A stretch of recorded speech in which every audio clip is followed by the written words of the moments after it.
महर्षि, अब पूरा आर्मी का ही बैच है। इसमें आर्मी जो जवान हैं, ऑफिसर हैं, ब्रिगेडियर कर्नल और जो जवान हैं उनकी फैमिलीज हैं, और उन्हीं के एक प्रश्न भी है, इन्हीं के बीच में से किसी का। विकास तिवारी जी, शुभम शर्मा जी, दोनों का लगभग एक जैसा ही प्रश्न है। गुरुदेव, आपके चरणों में कोटि कोटि प्रणाम। गुरुदेव भगवान, मैं एक फौजी हूँ जिसकी वजह से मेरी खान पान, नित्य रोज के कर्म एक साधक जैसे नहीं हो पाते, और इस कारण से मन बहुत विचलित हो जाता है, और कभी कभी मन में ये आता है कि अब नौकरी क्या छोड़ देनी चाहिए, या महाराज जी। अगर आपने कभी आर्मी के जनों से हमारा संभाषण जो हुआ अगर सुना होता ध्यान से, तो शायद ये प्रश्न न रहता। हमने सदैव उनको कहा कि जैसी भी परिस्थिति हो, उस परिस्थिति में आपका लक्ष्य केवल राष्ट्र सेवा है, ना कि आहार। आहार में क्या था मुझे नहीं देखना। मान लो आप युद्ध में हो, अब उस समय आपका लक्ष्य शत्रु पक्ष पर वार करके अपने को बचाना, अपने राष्ट्र को बचाना। अब प्राण पोषण के लिए उस समय जो कुछ आता है उस पर निर्णय नहीं करते, क्या आता है जो सरकार दे रही उसे उधर में डाला और गोली चला करके अपने राष्ट्र की रक्षा की, अपने को बचाया। हम इस समय कोई घर गृहस्थी में बैठ करके साधना करने वाले साधारण व्यक्ति नहीं है, हम राष्ट्र की रक्षा करने वाले राज सैनिक हैं। तो वहां धर्म बदल जाता है, ध्यान रखना। स्थान और योग्यता और उपाधि अधिकार के अनुसार फिर धर्म का स्वरूप भी, उपदेश अलग बदल जाता है। अभी आप रिटायर हो, आप घर में रहते हो, आपको अलग उपदेश होगा, लेकिन जब तैनात है आप, तो आपका पक्ष नहीं रहेगा कि आपको क्या भोजन में मिल रहा है, आपको किस समय नहाने को मिल रहा है। ये सब बातें नहीं देखी जाती। ये बातें देखी जाती है रिटायर होने के बाद। ये बातें देखी जाती है जिस समय अन्य कार्यों में आपके लिए नहीं, आप राज सैनिक हैं, आपको जो मिले आंख मूंद कर उसे खाइए, और राष्ट्र की सेवा में जो आप प्राण समर्पित करने के लिए तैयार हैं, इससे बड़ी कोई साधना नहीं। प्राण समर्पित करने वाला ही साधक कहा जाता है। हमारी बात को समझना। जो संत अपने प्राणों का मोह छोड़कर भगवान में समर्पित होकर हर कष्ट सहता हुआ आगे बढ़ा, वही विजयी हुआ है, वही सिद्ध हुआ है, वही भगवत प्राप्त हुआ है। खान पान की व्यवस्था बुद्धि को शुद्ध करने के लिए चाहिए। हमें आपकी बुद्धि की शुद्धता की जरूरत नहीं है, आपकी बुद्धि में क्रूरता की जरूरत है कि अगर हमारे सामने हमारे राष्ट्र को क्षति पहुंचाने वाला है, तो हम क्रोधावेश में भर करके उसका सर्वनाश करेंगे। अब इस बुद्धि के लिए मूंग की दाल और गेहूं की रोटी की बात नहीं आएगी। इसके लिए सिर्फ तुम्हारे सामने राष्ट्र है और उसकी रक्षा है, इसके आगे कुछ नहीं। हाँ, ये जरूर है कि हम रामकृष्ण हरि राधा जो नाम प्रिय नाम उच्चारण करेंगे और दौड़ करके दुश्मन का गला काटेंगे।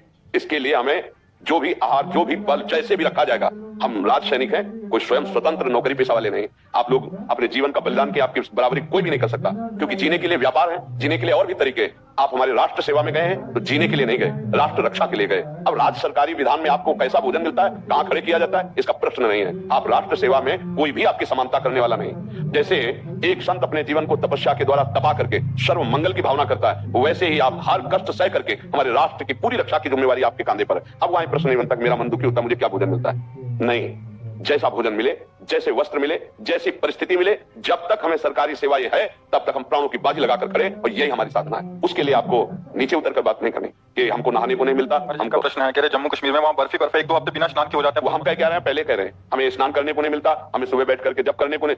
तुम्हारा जब गोली चलाना है, हमारी बात को मान लेना, हम किसी पक्ष से नहीं कह रहे, हम तस्मात् शास्त्रम प्रमाणम कह रहे हैं, शास्त्र प्रमाणित कह रहे हैं। अर्जुन जी कह रहे हैं मैं संन्यास लूंगा, भीख मांग के खाऊंगा, लेकिन युद्ध नहीं करूंगा। और भगवान जी ने पूरी गीता इसी बात की सुनाई, अपने कर्तव्य का पालन करना ही सबसे बड़ा भजन है। अर्जुन उठ, और गांडी में प्रत्यंचा चढ़ा और मार इन सबको। आखिर फिर भी नहीं समझ में आ रहा था, तो विराट रूप रख के दिखाया कि तू निमित्त बन जा, मैंने मार दिया इनको।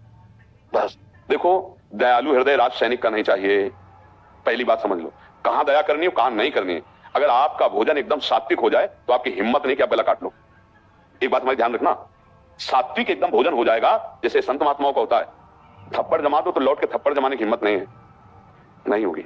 इतनी दयालुता, इतनी कृपालुता हृदय में आ जाती है कि वो अपना गला कटवा सकते हैं, लेकिन दूसरे की क्षति नहीं कर सकते।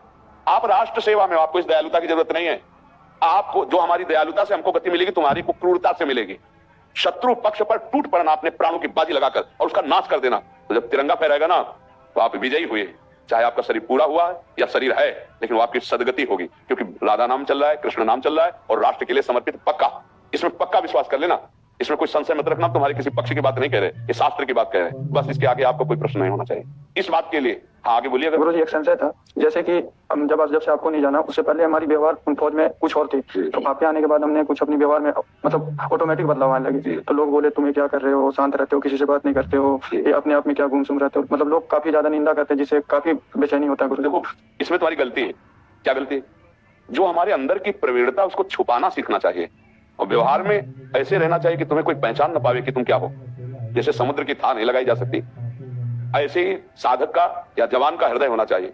कैसी भी विक्षिप्त अवस्था हो, वैसे भी छुट्टी नहीं मिली है या कई तरह की परेशान, आपको मुस्कुरा के बात करना। कैसे हो? बिल्कुल ठीक। उसको दबाना सीखो, भजन की वृत्ति को आप तो अभी सुन के चले हो ना, हम तो बचपन से चले ना, हम आपसे बात कर रहे हैं ना।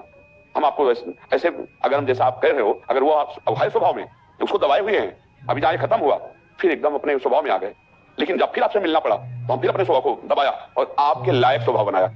एक मित्र की तरह आपसे संभाषण करेंगे, ये जानने भी नहीं देंगे। आप तो 4 दिन से शुरू किए हो, या पूरे जीवन का खेल है, तो हमको तो एकदम ही हो जाना चाहिए ना। तो एकदम ही तो है, लेकिन उसको शासन में लेके जब हमारे सेवा कार्य, जब तुमसे मित्र बात करें वैसे हंस के बात करो। गंदे आचरण करने की हम अनुमति नहीं देते। गंदा आचरण तो कहीं भी नहीं करना चाहिए, संयम से रहना चाहिए, धर्म से रहना चाहिए, पर हमको ऐसा भी नहीं दिखाना है कि आप जवान होकर के राष्ट्रीय रक्षा के विभाग में होकर आप गुमसुम रहेंगे तो भी ठीक नहीं। गुरु जी मेरा